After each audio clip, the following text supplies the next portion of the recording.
आम आदमी पार्टी जो आरोप लगा रही है कि भाई गिरफ्तारियों के जो वारंट हैं वो बीजेपी के दफ्तर से निकलते हैं, खुल करके उन लोगों के बयान आ रहे हैं, जबकि भाजपा साफ साफ कह देती है कि भाई जिसके ऊपर आरोप होगा उसके ऊपर कार्रवाई होगी, जांच उसी की होगी जब आरोप जिसके ऊपर लग रहे होंगे। तो ऐसे में भ्रष्टाचार हुआ कि नहीं हुआ ये कैसे क्लियर हो पाएगा? दूसरा कि क्या इसमें कुछ ठोस निकलेगा भी या फिर केवल सियासत होती रहेगी? भाई वो कह देंगे भाजपा हमको गिरफ्तार करना चाहती है, भाजपा कह देगी कि हम गिरफ्तारी नहीं करना चाहते हैं, वो कार्रवाई में सहयोग नहीं कर रहे हैं, तो फिर केवल सियासत चलती रहेगी। जी हाँ, राम प्रकाश जी, जहाँ तक इस केस में या किसी भी केस में भ्रष्टाचार होने का सवाल है, ये तो स्पष्ट है पिछले 10 सालों में जो हमने देखा है कि भ्रष्टाचार जो है वो सरकार के दूसरी तरफ, मतलब सरकार के पक्ष में जो बीजेपी की सरकार है वहाँ उस साइड कोई करप्शन नहीं है। करप्शन हमेशा ही उसके अपोजिट जो साइड है वहीं पर होता है। तो ये केंद्र बीजेपी की जो केंद्र सरकार है वो और बीजेपी के बाकी राज्यों में जो सरकार है वो सारे सरकारों के बारे में ये सच है कि उनके यहाँ कोई करप्शन नहीं है। ज़्यादा से ज़्यादा ये हो सकता है कि बाहर के जो करप्ट लोग हैं वो उस पार्टी में आ जाते हैं और उसके बाद फिर उनका करप्शन खत्म हो जाता है। तो एक तरह से उनका करप्शन खत्म करने का एक तरीका भी बीजेपी ने ढूंढ लिया है। आखिरकार उसका फायदा तो देश को ही होगा ना, अगर बाहर के जो लोग करप्ट लोग हैं वो बीजेपी में आके अगर सीधे हो जाते हैं, अच्छे हो जाते हैं, अच्छे इंसान हो जाते हैं, तो फायदा तो देश को ही है। तो बीजेपी तो हमेशा देश की ही सोचता है, उसके उसके अलावा तो कुछ सोचती ही नहीं है। तो भ्रष्टाचार जहां तक होने का, इस केस में भ्रष्टाचार होने का सवाल है, इसमें कोई ठोस बातें निकलकर सामने नहीं आई है। इस सरकार का तरीका ये है कि बस आरोप लगाइए और अरेस्ट कीजिए और मामले को सिर्फ ठंडे बस्ते में डाल दीजिए, उसको आगे ना बढ़ने दें, क्योंकि उसमें आगे बढ़ने के लिए मटेरियल ही नहीं रहता, तो उसको आगे ना बढ़ने दें और ऐसा एक चित्र निर्माण करें कि ये सारे के सारे करप्शन में लिप्त है और हमने उनके खिलाफ कार्रवाई की है, हमारा जीरो टॉलरेंस है करप्शन के खिलाफ। ये एक मैसेज अपने इलेक्टोरेट को देने के लिए सिर्फ ये किया जा रहा है। हम देख रहे हैं कि जितनी सारी केसेस पिछले सालों में इन्होंने अलग-अलग नेताओं पर अपोजिशन की डाली है या फिर अलग-अलग मतलब नॉन पॉलिटिकल पर्सनैलिटीज के खिलाफ भी जो भी केसेस है, वो सारी केसेस पॉलिटिकली मोटिवेटेड है। इस तरह का चित्र खड़ा हो गया क्योंकि कहीं भी ट्रायल नहीं, ट्रायल के बाद कन्विक्शन नहीं, कोई भी केस हो, हमने तो रॉबर्ट वड्रा से लेके हमने भीमा कोरेगांव से लेके आप देखिए जितनी भी केसेस है, किसी केस में कोई ठोस सबूत नहीं है। भीमा कोरेगांव के केस में तो 6 साल हो गए, ट्रायल चल रहा है, ट्रायल ही नहीं शुरू हुआ है। मतलब अभी 6 साल में अगर आपके पास इतने पुख्ता सबूत है, जिन सबूतों के बेसिस पे आपने इनको पकड़ा है और उन सबूतों के बेसिस पे कोर्ट बार-बार उनको बेल नकार रहा है। हमारे कोर्ट भी देखिए कितना इंटरेस्टिंग है। उनको बार-बार, अगर इतने ठोस सबूत आपके पास है, तो ट्रायल क्यों नहीं शुरू करते आप? अच्छा, कोर्ट क्यों नहीं कहता इनसे कि ट्रायल शुरू करो, जो भी केसेस है? तो कुल मिलाकर ये है कि हरासमेंट करना है, लोगों को परेशान करना है और अब जहाँ तक अरविंद केजरीवाल का सवाल है, अभी उन्होंने कहा है कि इलेक्शन से उन्होंने सवाल उठाया है कि इलेक्शन से पहले आपने ये क्यों आप ये क्यों कर रहे हैं कार्रवाई? अब बीजेपी सरकार ये कह सकती है कि हम तो अक्टूबर से आपको समन्स भेज रहे हैं, अब इलेक्शन तो चलते ही रहते हैं, तो इसका इलेक्शन के साथ क्या संबंध है? और लेकिन केजरीवाल ये भी सवाल उठा रहे हैं कि ये आप नॉन रिस्पॉन्सिव है, आप आपके जो समन्स है वो इलीगल है। वो ये पूछ रहे हैं कि मैं विटनेस हूँ या सस्पेक्ट हूँ, किस बेसिस पर आप मुझे बुला रहे हैं? तो इन सारे सवालों को आप कोई जवाब नहीं दे रहे हैं, आप नॉन रिस्पॉन्सिव है, तो आपके समन्स इलीगल है, वो उस बेसिस पर कह रहे हैं कि मेरे सवालों का आप जवाब नहीं दे रहे। अब ईडी की शायद पता नहीं है, मतलब मैंने कहीं सुना है कि ईडी ने बताया है कि हम उनको अरेस्ट नहीं कर रहे हैं। इस तरह की कोई बात कही है, मुझे पता नहीं है कोई ऑफ द रिकॉर्ड कहा है या फिर ऑन रिकॉर्ड कहा है। लेकिन अगर वो केजरीवाल जी को अरेस्ट नहीं कर रहे हैं, इसका मतलब ये है कि कहीं न कहीं वो अपने पैर खींच रहे हैं, क्योंकि उनके पास शायद कोई ऐसा कोई ठोस सबूत नहीं है, जिसके बिना पर वो केजरीवाल जी को अरेस्ट कर सकते हैं, वरना तो अभी तो कब के कर लेते। अगर ठोस सबूत होता, बगैर सबूत के अगर वो लोगों को अरेस्ट कर सकते हैं, उनको 6-6, 7-7 साल वो जेल में डाल सकते हैं, तो फिर केजरीवाल के खिलाफ अगर सबूत है तो उनको अरेस्ट करने के लिए तो उनके पास मतलब खुली छूट है। वो तो दुनिया को दिखा सकते हैं, देखिए ये सबूत है। तो कहीं सबूत शायद है ही नहीं, उसके बावजूद उनको अरेस्ट करने की एक इस तरह का सीन क्रिएट किया जा रहा है कि शायद केजरीवाल अरेस्ट हो सकते हैं, लेकिन कर नहीं पा रहे हैं। तो ये जो एक क्या कहेंगे उसको, असमंजस की स्थिति ईडी ने तैयार की है, उसके बारे में क्या कहा जाए? ये तो उनका एक मोडस ऑपरेंडी ही बन गया है कि सिर्फ धौंस दिखाइए, करिए मत कुछ, और अगर करते भी है तो जेल में डाल के रखिए, उस केस को किसी भी तरह से आगे ना बढ़ने दें, ताकि वो जेल में पड़े रहे 1 साल, 2 साल, 3 साल। ये मतलब क्या कहते हैं उसको, प्रोसेस इज द पनिशमेंट, ये है तरीका। तो प्रोसेस को ही पनिशमेंट बना दिया जाए, इस तरीके से वो चल रहा है। वो केजरीवाल के खिलाफ शायद इसलिए हिचकिचा रहे होंगे कि इसका इलेक्शन में उल्टा परिणाम हो सकता है, क्योंकि दिल्ली में पर्टिकुलरली ऐसा है कि जो वोटर्स बीजेपी को वोट करते हैं लोकसभा में, वही वोटर्स, और या फिर उसमें से एक बहुत बड़ा तबका जो है वोटर्स का, वो केजरीवाल की पार्टी को, आम आदमी पार्टी को वोट करता है असेंबली में। तो वो केजरीवाल के तरफ भी उसका उतना ही झुकाव है जितना उसका झुकाव मोदी जी की तरफ है, जहां तक दिल्ली का सवाल है। तो दिल्ली में अब की बार बीजेपी नहीं चाहती कि वो उस तरह का कोई नुकसान उसको हो जिस तरह का इससे पहले होता आ रहा है आपके हाथों। तो अगर केजरीवाल को अरेस्ट कर लिया जाए तो बहुत बड़ा नुकसान फिर से एक बार हो सकता है, और नाक कट सकती है बीजेपी की दिल्ली में। ये बीजेपी को पता है, और कहीं दिल्ली में आप और कांग्रेस का अलायंस ही बन जाए फिर तो सवाल ही नहीं, फिर तो मामला खत्म ही है बीजेपी के लिए। तो इसलिए शायद बीजेपी कतरा रही है अरविंद केजरीवाल को अरेस्ट करने से, हिम्मत नहीं पड़ रही है। तो ये कुल मिलाकर केजरीवाल जो है उनका अभी अपर हैंड मुझे लगता है बना हुआ है, वो अपनी हिम्मत बनाए रखे है उन्होंने, और वो हिम्मत से काम ले रहे हैं, और ईडी को चैलेंज कर रहे हैं कि अगर आप में हिम्मत है तो आप अरेस्ट कीजिए। तो और ईडी की हिम्मत नहीं बन रही है, तो एक एक अच्छा चैलेंज केजरीवाल जी ने ईडी के खिलाफ खड़ा किया है, ऐसा मुझे लगता है। और पहली बार ईडी जो है वो शायद कतरा रही है किसी को अरेस्ट करने से। अब हेमंत सोरेन जी के साथ क्या हो रहा है हमको पता है, क्या उनको अरेस्ट किया जाएगा? वहां पर भी एक ट्राइबल वाला जो एक फैक्टर है वो शायद ईडी के पैर खींच रहा है पीछे, ऐसा मुझे लग रहा है। लेकिन हो सकता है इवेंचुअली वो अरेस्ट भी कर ले और न भी करे। तो ये सारे जो इलेक्टोरल फैक्टर्स हैं, ये कहीं ना कहीं केजरीवाल को और हेमंत सोरेन को अभी तक बचाए रखे हैं। क्या वो आगे भी उनको बचाए रखेंगे, हमें पता नहीं, ये देखने वाली बात है अभी ईडी क्या करती है। राम प्रकाश जी। विवेक सर, केजरीवाल, अभी जब हम लोग बात कर रहे थे तो एक चर्चा आ रही थी, केजरीवाल साहब पहले जो है खूब हो हल्ला मचाते थे कि जैसे आरोप लगे उसके बाद आप इस्तीफा दे दीजिए, लेकिन अब जब से खुद सत्ता में आए हैं तब से इनके ऊपर लगातार कई सारे आरोप हैं, पुराने आरोप भी हैं। अभी एक दर्शक भी कह रहे हैं कि भाई इनके चक्कर में लोकपाल जो है वो नहीं बन पाया, मोदी इन्हीं के चलते प्रधानमंत्री बन गए, ये सारे आरोप भी हैं। सर, जिन इनके ऊपर जब आरोप लगते हैं तो ये इन आरोपों का खंडन करते हुए देखे जाते हैं, बचते देखे जाते हैं, बहुत भावनात्मक अपील करते हैं। जिस तरीके से आज भी उनकी जो मीडिया बाइट आई थी उसमें जिस तरीके से वो अपील करते हुए दिख रहे हैं कि मैं देश के लिए अपने खून का एक एक कतरा बहा दूंगा, और इस तरीके से तो वो भावनात्मक अपील करने लग जाते हैं। तो आखिर अब ये वो आइडियोलॉजी कहाँ गई? भाई आरोप लग रहा है, आप इस्तीफा दे दीजिए, फिर जांच होती रहेगी। अब जांच होगी, ईडी बुलाएगी नहीं बुलाएगी, ईडी गिरफ्तार करेगी नहीं करेगी, वो अलग बात है। इस्तीफा तो दे देना चाहिए ना, जब इतना बड़े घोटाले का आरोप लगा, इतने सारे लोग उसमें, इनके मंत्री को उठा करके बंद कर दिया गया, मंत्री जेल में है इनके, सांसद जेल में है इनके, और उसके बावजूद भी उस घोटाले का लगातार सवाल चल ही रहा है।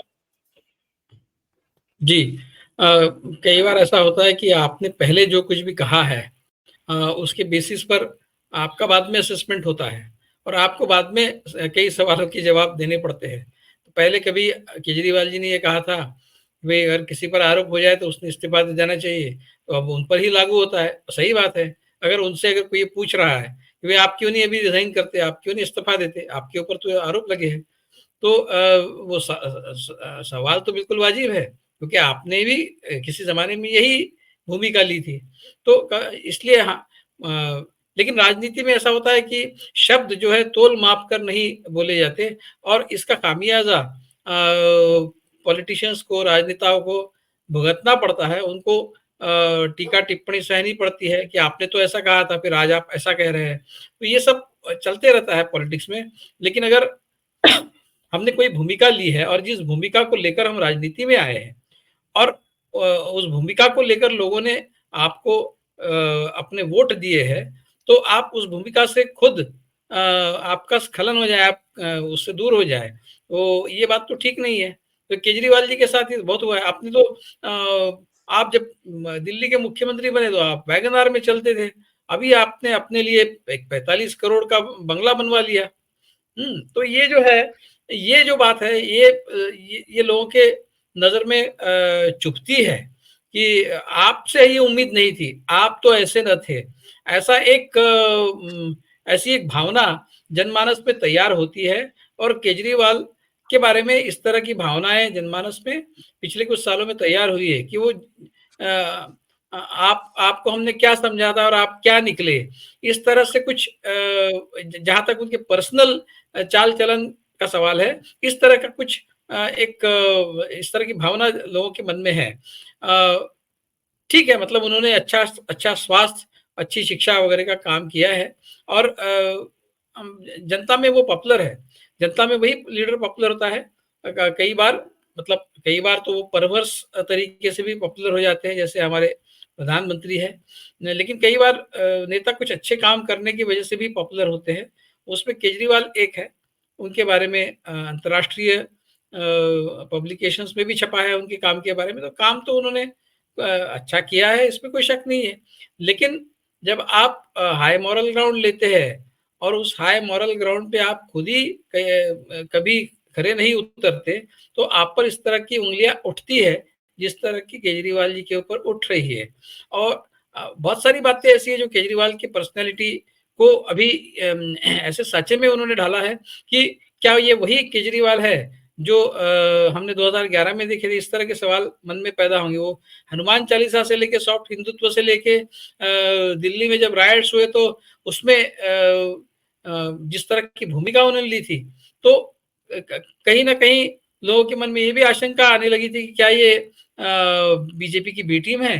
तो इस तरह की आपके बारे में जो इमेज हुई है उसके लिए आप ही जिम्मेदार है। आपने ही ये सब इनवाइट किया है, आपके बर्ताव से, आपके करतूत से। तो ये भी होता है, प्रिजनर ऑफ ओन इमेज कई बार आदमी हो जाता है और फिर उस इमेज से बाहर नहीं आ सकता। आने की कोशिश जब आ जाता है उस इमेज से बाहर, तो लोग आपको वही पुराने दाखिले देते हैं, आप तो ऐसे थे, आप तो ये कहते थे, आप तो वो कहते थे। तो ये तो होगा ही, ये केजरीवाल जी को सहना पड़ेगा। लेकिन अभी फिलहाल तो ऐसा है कि वो उनकी पॉपुलैरिटी हम जो समझते हैं, हमारी जो समझ है दिल्ली में अभी भी शायद बनी हुई है, क्योंकि हमने जो एक साल पहले ही दिल्ली के म्युनिसिपल कॉरपोरेशन का इलेक्शन देखा, उसमें उनकी पार्टी को जो बहुमत मिला है उससे उनकी पॉपुलैरिटी अभी भी बरकरार है, ये दिखता है। और उसका कहीं ना कहीं डर बीजेपी के मन में है कि कहीं केजरीवाल जी को वो हाथ लगाते हैं तो सिंपथी जो है उनके तरफ से जाएगी और बीजेपी जो दिल्ली में या कहीं और चाहती है, दिल्ली में पर्टिकुलरली, क्योंकि दिल्ली में सब जहां पर आपकी केंद्र सरकार है वहीं पर आपका आपकी हार हो रही है या आपकी नाक कट रही है, ये जो सत्य है ये बहुत चुभता है बीजेपी को। इसलिए किसी भी तरह से दिल्ली से आम आदमी पार्टी को खत्म किया जाए, ये बीजेपी की कोशिश है। और कहीं केजरीवाल जी को हाथ लगाया और कुछ सिंपथी वे उनकी तरफ से चल पड़ी, फिर तो बीजेपी आज जिस स्थिति में उससे भी बुरी स्थिति में चली जाएगी। जहां तक विधानसभा का सवाल है, लोकसभा में तो ठीक है, वो तो मोदी जी के नाम से लोग वोट देते, लेकिन वही लोग जो है, वही लोग केजरीवाल जी को भी मत देते जब विधानसभा का इलेक्शन होता है। और ये जो ओवरलैप है वोटर्स का लोकसभा और विधानसभा इलेक्शंस को लेकर, जो ये ओवरलैप है वोटर्स का, जो दोनों तरफ है, कभी इस तरफ कभी उस तरफ, लोकसभा के समय इस तरफ बीजेपी की तरफ और विधानसभा के समय आम आदमी पार्टी की तरफ, ये जो लोग हैं ये एंटेगोनाइज कहीं ना हो जाए, ये एक डर बीजेपी के मन में होगा। इसलिए वो शायद अभी तक अरविंद केजरीवाल को हाथ नहीं लगा रहे। इसका मतलब ये कतई नहीं है कि उनको अरेस्ट नहीं करेंगे, वो कर सकते हैं, मोदी जी कुछ भी कर सकते हैं, मोदी है तो मुमकिन है, ऐसे ही नहीं कहा जाता। तो कहीं हो सकता है कि जैसा मोदी जी ने जो कुछ भी किया, जो कुछ भी गलतियां की, वो गलतियाँ जो है उसको उसकी तरफ कोई ध्यान नहीं देता, क्योंकि उनका पर्सनैलिटी कल्ट इतना बड़ा है कि कोई उस बात को तवज्जो नहीं देते। तो केजरीवाल को अरेस्ट कर लिया तो शायद हो सकता है लोग उनको माफ़ भी कर दें, ये भी हो सकता है। तो हमको अभी लेकिन फिलहाल तो टच नहीं कर रहे, क्योंकि अभी वो परिस्थिति को भाँप कर ही और पूरी तरह से उसका एक अंदाज लेकर ही कि इससे क्या बीजेपी को नुकसान हो सकता है, फायदा हो सकता है, इसका पूरा गणित करने के बाद ही वो केजरीवाल को हाथ लगाएंगे, ऐसा मुझे लगता है। राम प्रकाश जी। विवेक देशपांडे सर, एक जिक्र जिसका राजेंद्र सर ने बहुत कुछ शुरुआत में किया था कि अरविंद केजरीवाल पे लोग सवाल उठा रहे हैं, ठीक है, सवाल उठना भी चाहिए, सत्ता में हम लोग भी बार बार यही बात कह रहे हैं। इंडिया गठबंधन में जो जो दल शामिल हैं, जो सिस्टम की बात अरविंद केजरीवाल कर रहे थे, वो सिस्टम के शक के चलते सिस्टम पर वो शक कर रहे हैं, सिस्टम पर उनको भरोसा नहीं, इसलिए वो पेशी पर नहीं जा रहे हैं। अब इंडिया गठबंधन में जो दल शामिल हैं, भाई कांग्रेस है, कांग्रेस की तरफ से भी कोई सवाल उठा दे रहा है कि भाई आपने जब कुछ किया नहीं तो आप भाग क्यों रहे हैं, आप जाइए जांच फेस करिए। अरविंद केजरीवाल ये बात कह रहे हैं कि भाई सिस्टम पर भरोसा नहीं है, ये सब उनको केवल गिरफ्तार करने की साजिश नहीं है, पूछताछ उनकी मंशा नहीं है, वो केवल गिरफ्तार करना है उनको, इसीलिए उनको बुलाया जा रहा है। अब जब इंडिया गठबंधन की बात हो रही है, अरविंद केजरीवाल उस गठबंधन में शामिल हैं, गठबंधन के बाकी दल भी इस समस्या को फेस कर रहे हैं। भाई कांग्रेस के नेता हैं अशोक गहलोत, उनके बेटे वैभव गहलोत के यहाँ ईडी की छापेमारी होती है। झारखंड में जो सरकार चल रही है कांग्रेस हेमंत सोरेन की, वहां पर जिस तरीके से ईडी की छापेमारी हुई, बिहार में जिस तरीके से हुई, छत्तीसगढ़ में जिस तरीके से हुई, ये सब में सबने देखा है कि किस तरीके से कार्रवाइयां हो रही हैं। इसके बावजूद भी इंडिया गठबंधन के दल आज केवल अरविंद केजरीवाल पर सवाल उठा रहे हैं। तो क्या अब ये समय नहीं था कि जब या तो आप बयानबाजी नहीं करते और कम से कम आप अगर साथ में खड़े नहीं दिख रहे हैं तो बयानबाजी नहीं करना चाहिए था आपको, एकजुटता का एक मैसेज देने की बात बेसिकली। तो नहीं, नहीं, बिल्कुल अभी ये समय नहीं है राम प्रकाश जी कि वो इस तरह की बातें करें। अभी 2-4 महीने कम से कम इलेक्शन तो हो जाने दीजिए, उसके बाद आपको एक-दूसरे के बारे में क्या कहना आप कह सकते हैं। कोई मतलब मैं उसको वो बिल्कुल भी गलत नहीं मानता कि अगर कोई किसी पर आपस में भी टीका-टिप्पणी कर रहा है तो एक डेमोक्रेटिक सेटअप में, एक डेमोक्रेटिक सिस्टम में ये होना भी चाहिए, उसमें गलत कुछ नहीं है। लेकिन स्ट्रैटेजिकली वो कब कहना है और कैसे कहना है, इसका भी कोई एक आपको सेंस होना चाहिए। जैसे शिवसेना के राउत जी ने ये कह दिया कि कांग्रेस महाराष्ट्र में 1 ही सीट मिली है तो आपकी गिनती तो 0 से शुरू होगी, जब सीट शेयरिंग होगा तो 0 से शुरू होगी। तो ये कोई कहने का तरीका नहीं है, ये भाषा जो है भाषा गलत है। आप बार्गेनिंग कर सकते हैं, आप हैगलिंग कर सकते हैं, आप खींचाताना आपके बीच में ज़रूर होगी, लेकिन भाषा किस तरह से होनी चाहिए, उससे इलेक्टोरेट में क्या मैसेज जाएगा। सबसे महत्वपूर्ण बात आज के लिए, इंडिया अलायंस के लिए आज आज के दिन ये है राम प्रकाश जी की एक कॉमन पब्लिक में जो वोटर में एक मैसेज जाना चाहिए कि आप यूनाइटेड है, क्योंकि लोग आप पर आशा लगाए बैठे हैं। जो लोग मोदी जी के कायल नहीं है, जो लोग बीजेपी के पक्षधर नहीं है, उनकी संख्या आज भी 63% है। वो बड़ी आशा के साथ आपकी तरफ देख रहे हैं। वो तो इंतजार कर रहे हैं कि कब अपोजिशन इकट्ठा आए और फिर वन ऑन वन हो और हम अपोजिशन के पक्ष में अपना मत डालें। नहीं तो हमारा मत तो पूरा वेस्ट हो रहा है। पिछले 10 साल में हम जो भी हमारा मतदान है वो वेस्ट हो रहा है। वो आखिरकार तो बीजेपी ही सक्सेसफुल हो रही है। भले ही एक बहुत बड़ा तबका बीजेपी के खिलाफ मतदान कर रहा हो, लेकिन सक्सेस तो बीजेपी को ही मिल रहा है। तो वो लोग जो है, जैसे अब देखिए मध्य प्रदेश, छत्तीसगढ़, राजस्थान में कांग्रेस हारी जरूर, लेकिन बगैर कुछ कांग्रेस के पास, आप बीजेपी से कंपेयर करेंगे तो कुछ भी नहीं कांग्रेस के पास, न रिसोर्सेस है, न इंस्टीट्यूशंस है, न लाभार्थी एडवांटेज है, न मोदी जैसा कोई पर्सनैलिटी है, न अमित शाह जैसा कोई इलेक्शन स्ट्रेटेजिस्ट है, न इनके पास हिंदुत्व नेशनलिज्म जैसा नैरेटिव है, कुछ नहीं है कांग्रेस के पास। उसके बावजूद 40% लोग खड़े हैं आपको वोट देने के लिए। आपके पास कुछ नहीं है, ना आपके पास ऑर्गेनाइजेशनल सेटअप है, ना आपके पास कोई प्रोग्राम है, ना आप पब्लिक के बीच में दिख रहे हैं, कुछ भी नहीं। उसके बावजूद 40% लोग आपके लिए खड़े हैं, आपका आपके इंतजार में खड़े हैं। तो वो किस किस लिए खड़े हैं कि वो ये चाहते हैं कि आप इकट्ठा आकर एक ऐसी ताकत बने कि जिसके पीछे वो खड़े रहे तो उसका कुछ फायदा हो।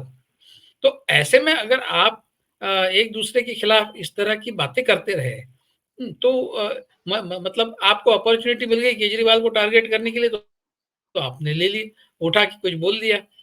तो ये नहीं होना चाहिए। कम से कम लोकसभा का इलेक्शन होने तक की इस तरह की कोई भी बात आपस में नहीं होनी चाहिए। आपका मौका आपको ताड़ना है, आप ताड़िए, बाद में जरा इलेक्शन हो जाने दीजिए, उसके बाद करिए। इलेक्शन तक तो कम से कम एक दूसरे के साथ रहिए।